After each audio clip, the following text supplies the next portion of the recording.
السلام علیکم ورحمۃ اللہ۔ دعا ہے رب جلیل سے کہ اللہ رب العزت ہم سب کو بہترین دنیا اور خوبصورت آخرت نصیب فرمائے، آمین۔ الحمد للہ رب العالمین والعاقبۃ للمتقین والصلاۃ والسلام علی خاتم الانبیاء والمرسلین۔ اللہم صلی علی محمد فی اول کلامنا، اللہم صلی علی محمد فی اوسط کلامنا، اللہم صلی علی محمد فی آخر کلامنا۔ جب ملک فتح ہو گئے اور فتوحات کے دروازے کھل گئے تو حضرت عمر رضی اللہ تعالیٰ عنہ کے بارے میں صحابہ رضی اللہ تعالیٰ عنہم اجمعین نے مشورہ کیا کہ اب یہ بوڑھے ہو گئے ہیں اور فتوحات ہو گئی ہیں، اب ان کی زندگی بڑی مشقت والی ہے، انہیں چاہیے کہ اچھا کھائیں، اچھا لباس پہنیں، کوئی خادم رکھ لیں جو کھانا پکایا کرے اور لباس اور آرام کا خیال کیا کریں۔ حضرت علی، حضرت عبد الرحمن، حضرت عثمان، حضرت طلحہ، حضرت زبیر، حضرت سعد رضی اللہ تعالیٰ عنہم اجمعین، یہ 6 بڑے صحابی آپس میں مشورہ کر رہے ہیں۔ انہوں نے کہا بات کون کرے؟ طے ہوا کہ حضرت حفصہ سے کہو جو حضرت عمر رضی اللہ تعالیٰ عنہ کی بیٹی اور ام المومنین ہے۔ حضرت حفصہ رضی اللہ تعالیٰ عنہ کے پاس آئے اور بات عرض کی کہ امیر المومنین کو اب سختی پر نہیں رہنا چاہیے، تھوڑی نرمی پر آ جانا چاہیے، اور ان سے یہ بات کریں، اگر مان جائیں تو ہمارا نام بتا دیجئے، اگر نہ مانیں تو ہمارا نام ظاہر نہ کیجئے۔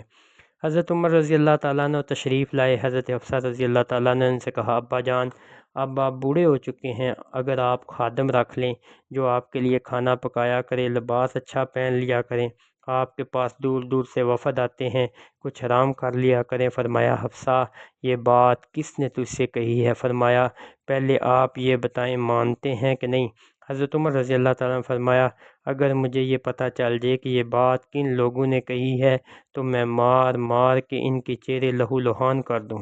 اے حفصہ، گھر والوں کو پتہ ہوتا ہے کہ گھر کا حال کیا ہے، تو نبی پاک صلی اللہ علیہ وسلم کی بیوی ہے، تجھے اچھی طرح یاد ہے حضور اکرم صلی اللہ علیہ وسلم دنیا سے تشریف لے گئے اور کبھی پیٹ بھر کے کھانا نہیں کھایا۔ اے حفصہ، تجھے اچھی طرح یاد ہے تو نے ایک مرتبہ چھوٹی سی میز پر آپ صلی اللہ علیہ وسلم کے لیے کھانا رکھ دیا تھا تو حضور صلی اللہ علیہ وسلم آئے اور آپ صلی اللہ علیہ وسلم کے چہرے کا رنگ بدل گیا تھا، اور آپ صلی اللہ علیہ وسلم نے فرمایا کہ کھانا نیچے رکھو، میں میز پر نہیں کھاؤں گا۔ آپ صلی اللہ علیہ وسلم نے کھانے کو نیچے رکھ کر کھایا تھا۔ اور حفصہ، تجھے یاد ہے حضور صلی اللہ علیہ وسلم کے پاس ایک ہی جوڑا ہوتا تھا جسے وہ دھو کر پہنتے تھے، اور کبھی ایسا ہوتا تھا کہ ابھی وہ کپڑا خشک نہیں ہوتا تھا اور نماز کا وقت ہو جاتا تھا اور بلال آ کر کہتے تھے یا رسول اللہ الصلاۃ الصلاۃ، اور آپ صلی اللہ علیہ وسلم انتظار کرتے رہتے تھے یہاں تک کہ جوڑا خشک ہوتا تھا اور اسی کو پہن کر جاتے تھے۔ اے حفصہ، تجھے اچھی طرح یاد ہے کہ تیرے گھر میں ایک ٹاٹ تھا جسے تو دوہرا کر کے بچھاتی تھی، رات کو آپ صلی اللہ علیہ وسلم کے لیے ایک رات تو نے چورا کر کے بچھا دیا تو آپ صلی اللہ علیہ وسلم نے فرمایا اے حفصہ، اس ٹاٹ کو دوہرا کر دے، اس نے رات کو کھڑے ہونے سے مجھے روک دیا۔ اے حفصہ، تجھے اچھی طرح یاد ہے ایک عورت نے حضور صلی اللہ علیہ وسلم کو 2 چادریں ہدیہ میں بھیجی تھی، ایک چادر پہلے بھیج دی، دوسری چادر دیر سے بھیجی، تو آپ صلی اللہ علیہ وسلم کے پاس کوئی کپڑا نہیں تھا، اسی چادر کو آپ صلی اللہ علیہ وسلم نے کانٹوں سے سی کر اور گانٹھ لگا کر اپنے اسے پہن کر نماز پڑھائی تھی۔ اے حفصہ، گھر والا اچھی طرح سمجھتا ہے، اور پھر رونا شروع کیا۔ حضرت حفصہ رضی اللہ تعالیٰ عنہ کی بھی چیخیں نکل رہی تھیں، حضرت عمر رضی اللہ تعالیٰ عنہ کی بھی چیخیں نکل رہی تھیں، اور فرمایا حفصہ سن لے، میری مثال اور میرے ساتھیوں کی مثال ایسی ہے، 3 راہی ہیں، 3 مسافر ہیں، ایک اٹھا منزل کو چلا، ایک راستے پر چلا اور وہ چلتا چلتا منزل مقصود تک پہنچ گیا، پھر دوسرا اٹھا منزل کو چلا، ایک راستے پر چلا، وہ چلتا چلتا منزل مقصود تک پہنچ گیا۔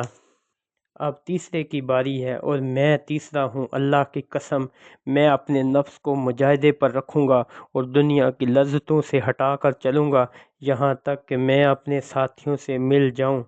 اگر میں نے اپنے راستے کو جدا کر دیا تو میں اپنے ساتھیوں سے نہیں مل سکتا، میں اسی طرح چلوں گا۔ حضرت سعد بن ابی وقاص رضی اللہ تعالیٰ عنہ فرماتے ہیں حضرت حفصہ بنت عمر رضی اللہ تعالیٰ عنہ نے حضرت عمر رضی اللہ تعالیٰ عنہ سے کہا اے امیر المومنین، کیا یہ اچھا ہوتا اگر آپ ان کھردرے کپڑوں سے زیادہ نرم کپڑے پہنتے اور اپنے اس کھانے سے زیادہ عمدہ کھانا کھاتے، کیونکہ اللہ تعالیٰ نے رزق میں بڑی وسعت عطا فرما دی ہے اور مال بھی پہلے سے زیادہ عطا فرما دیا ہے۔ حضرت عمر رضی اللہ تعالیٰ نے فرمایا، تمہارے خلاف دلیل تم سے ہی مہیا کرتا ہوں، کیا تمہیں حضور صلی اللہ علیہ وسلم کی مشقت اور سختی والی زندگی یاد نہیں؟ چنانچہ حضرت عمر رضی اللہ تعالیٰ عنہ ان کو حضور صلی اللہ علیہ وآلہ وسلم کی معیشت کی تنگی کے واقعات یاد دلاتے رہے، یہاں تک کہ وہ رونے لگیں۔ پھر ان سے فرمایا، تم نے مجھے یہ کہا ہے، لیکن میرا فیصلہ یہ ہے، جہاں تک میرا بس چلے گا میں مشقت اور تنگی والی حضور صلی اللہ علیہ وسلم اور حضرت ابو بکر صدیق رضی اللہ تعالیٰ عنہ